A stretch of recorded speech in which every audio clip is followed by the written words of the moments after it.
Bonjour et bienvenue à ceux qui nous rejoignent aujourd'hui dans cette intervention, cette conférence. Installez-vous. Donc, pour cette conférence, j'accueille, alors, hop, il faut que je me remette les petits noms, Marie-Pierre Dubosc, qui est présidente de e-Charlemagne, et elle sera accompagnée cet après-midi de Philippe Dacosta, qui est au développement de l'offre, c'est ça, pour les pays en langue portugaise, et ils vont nous parler d'IA, au service de la formation, de la DRH aussi, et de l'éducation. Donc je leur laisse la parole à vous.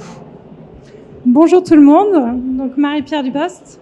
Donc bienvenue sur cette conférence. Donc Charlemagne, nous sommes éditeurs de logiciels dans le domaine de l'éducation et la formation depuis 2001. On propose également des services de digitalisation de la formation.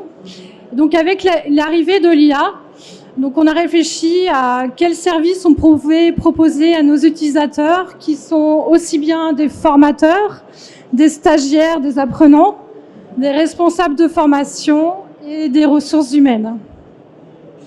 Voilà, donc Philippe Dacosta, donc comme on vous l'a dit, je m'occupe de la diversification de nos produits sur les pays de langue portugaise, et l'IA est devenue pour moi l'outil, puisque avant je traduisais tout à la main, ça me prenait un temps fou, et aujourd'hui grâce à l'IA, vous allez le découvrir, on peut personnaliser des programmes dans une autre langue en quelques heures seulement.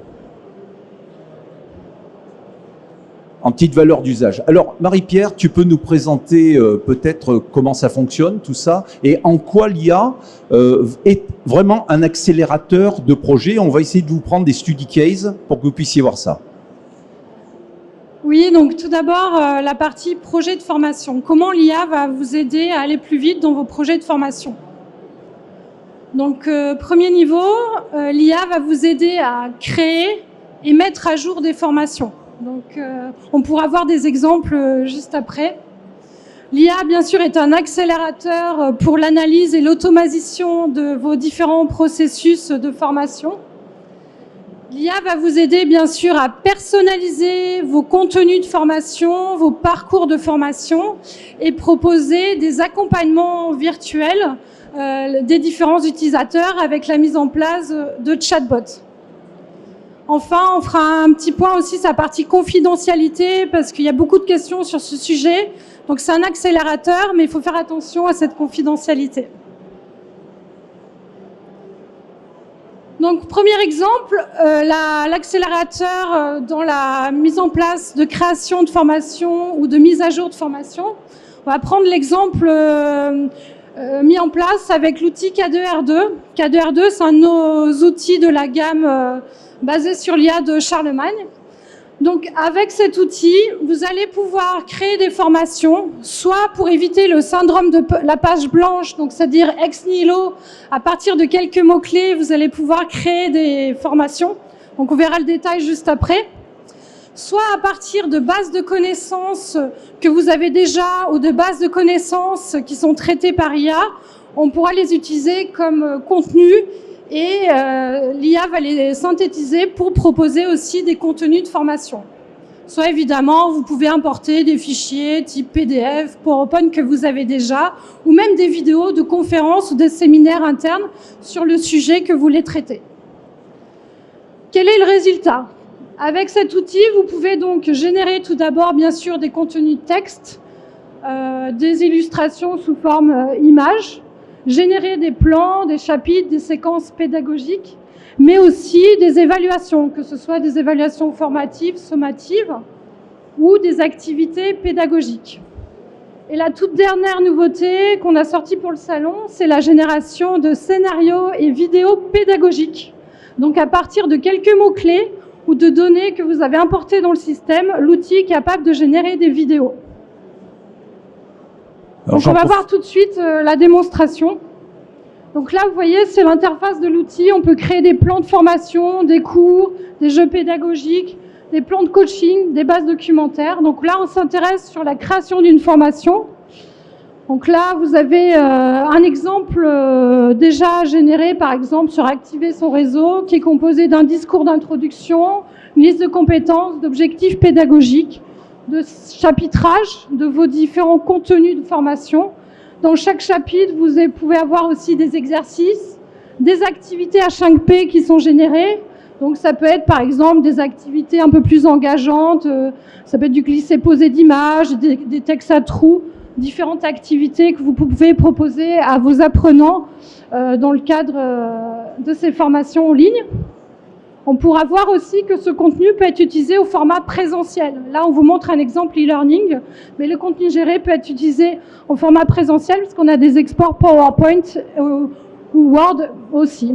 Pour l'universitaire, vous avez des projets de fin d'études, des listes de bibliographie, des liens de vidéographie, des glossaires et des FAQ. Donc toutes ces données sont à disposition en mode édition pour les ingénieurs pédagogues et formateurs. Et donc, ils vont pouvoir les aider à aller plus vite dans la création des formations. Vous voyez, on a simplement inséré quelques mots-clés, la thématique de formation, le sujet, la langue de création.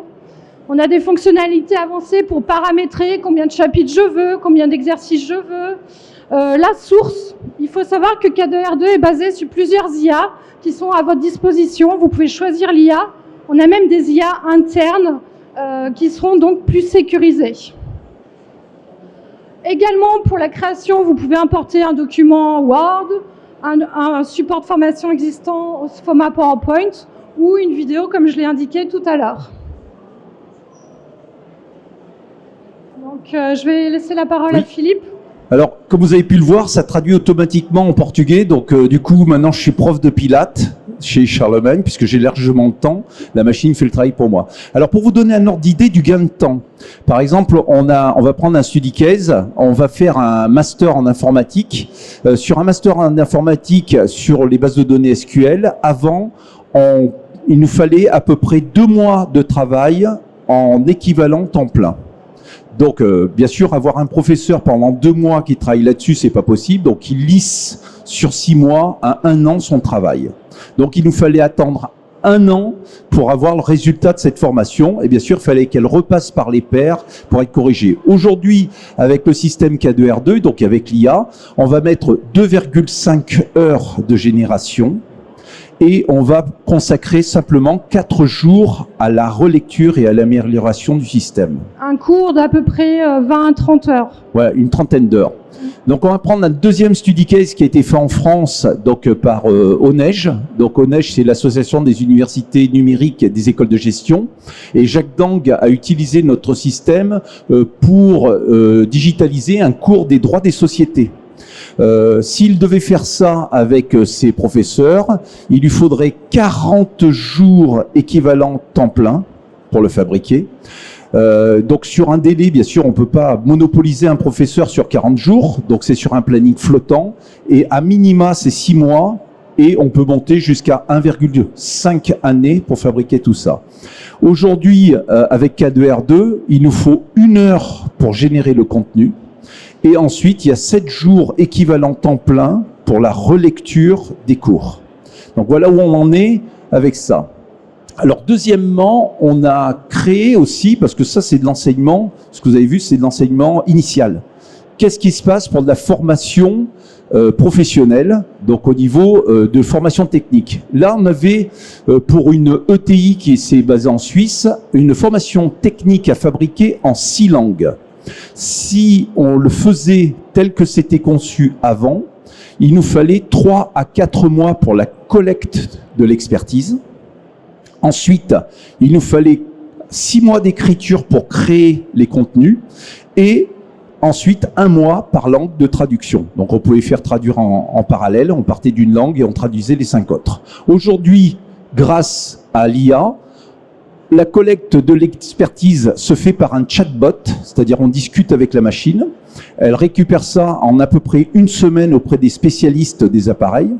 Ensuite, la génération de l'information va prendre 2 heures. On se retrouve à peu près sur les ratios d'heures qu'on a vus juste avant.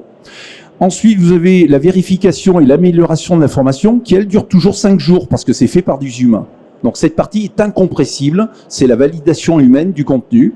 Et la traduction en 6 langues va prendre 3 heures. Voilà donc le gain qu'on a. Donc j'enchaîne sur un deuxième point qui permet d'accélérer vos projets de formation. Donc avec l'IA, vous pouvez évidemment automatiser les différentes données présentes dans vos différents systèmes, que ce soit les plateformes e-learning, LMS, outils de gestion type Training Management System. Avec l'IA, vous avez également les différents KPI en temps réel et donc vous pouvez adapter vos formations en temps réel, donc régénérer des contenus personnalisés. Et également, vous avez une analyse de performance des formations avec les différents trackings. Troisième point sur l'accélérateur de formation, c'est bien sûr l'aide à la personnalisation et l'accompagnement de vos projets. Tout d'abord, on peut adapter les contenus en fonction des besoins de chacun, retranscrire les informations de façon écrite ou orale, de façon inclusive, adapter les parcours en fonction des besoins de chacun, les différents contenus de la même façon, mettre en place des FAQ très facilement à partir des différents contenus importés et surtout aussi proposer des tuteurs virtuels qui peuvent à tout moment répondre aux différentes questions des apprenants sur une formation, un contenu de formation.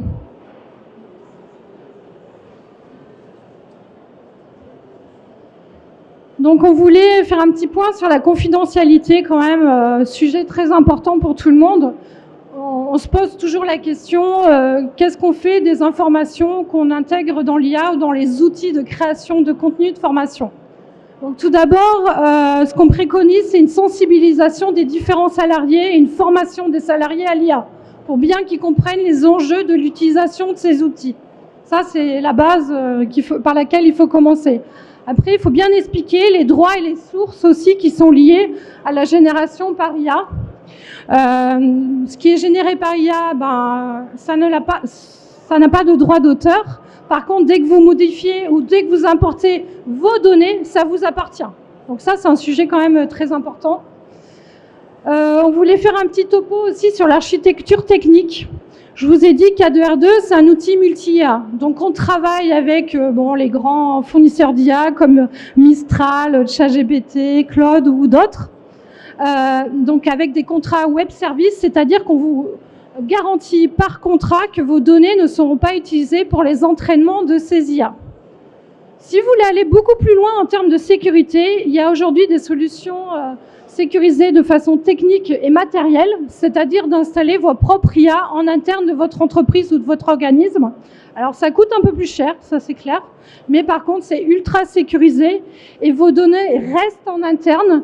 Donc là on peut proposer soit l'installation de LLM hosté, c'est-à-dire hébergé sur un environnement spécifique, soit d'un serveur LLM à l'intérieur de votre entreprise.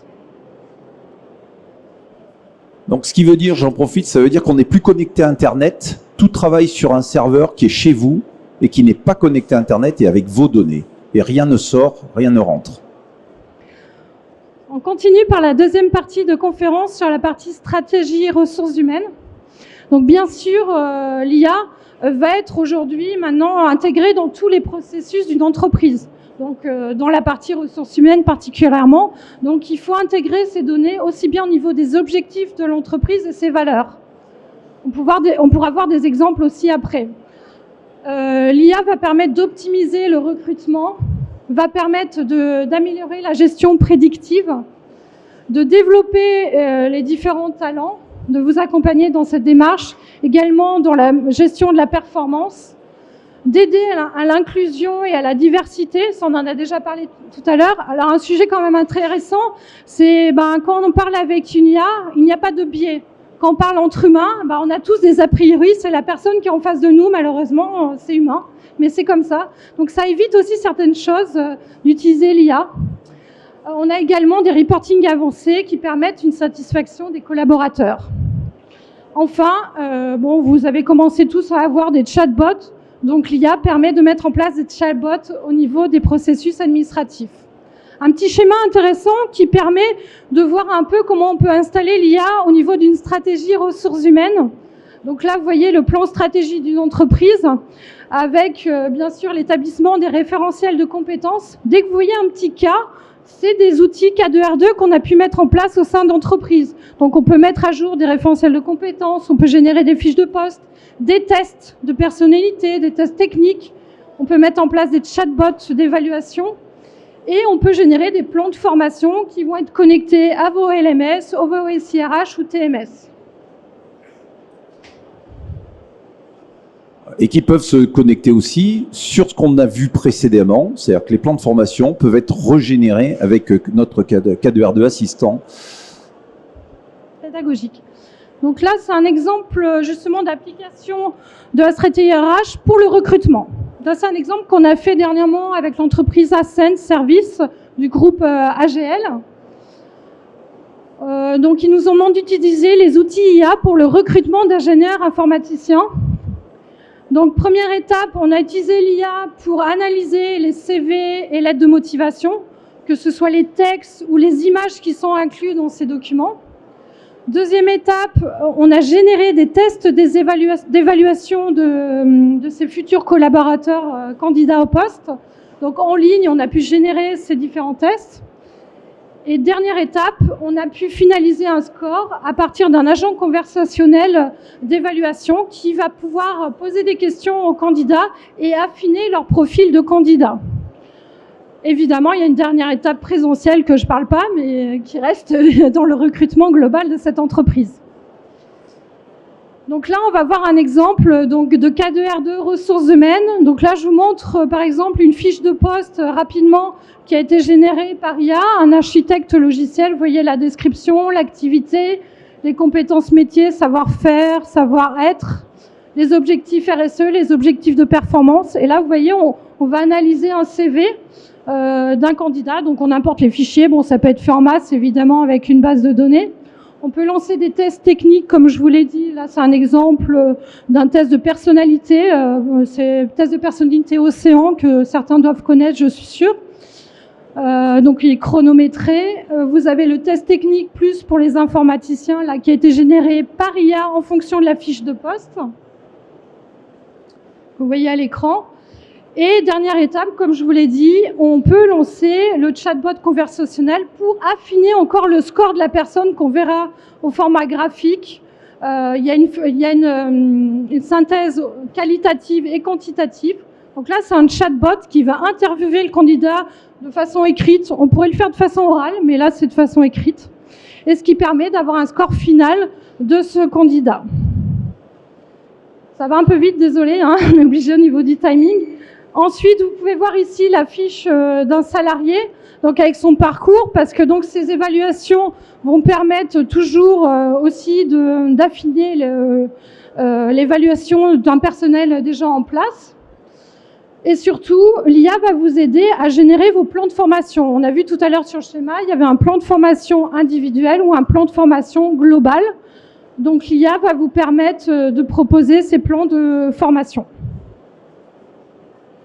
Donc là, on voit la liste des formations de cette personne.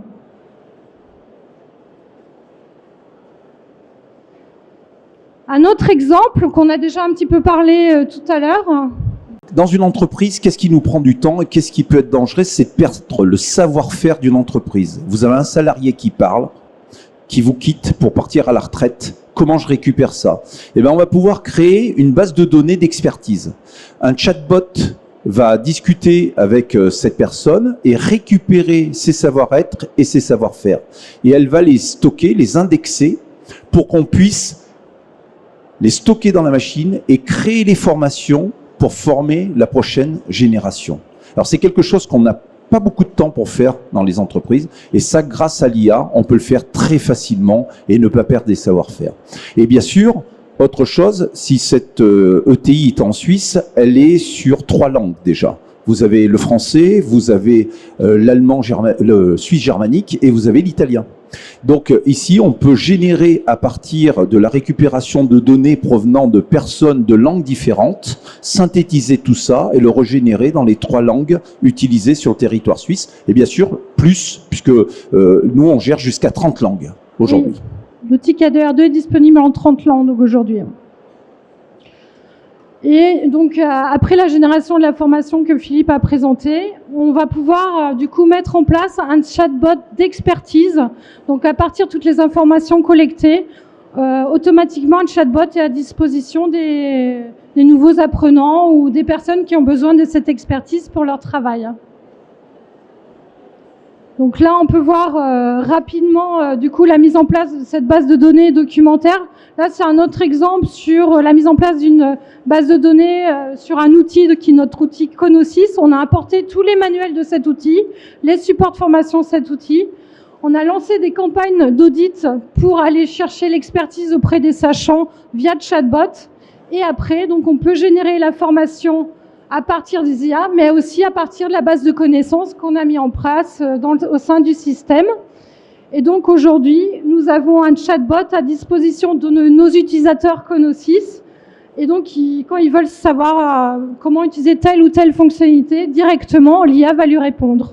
Donc ça peut être très intéressant pour la mise en place pour un service support. Et bien sûr, l'autre avantage, c'est qu'une fois qu'il a généré le support de formation, donc parce que pour donner un exemple, Conosys, c'est 80 000 mots, 80 000 menus.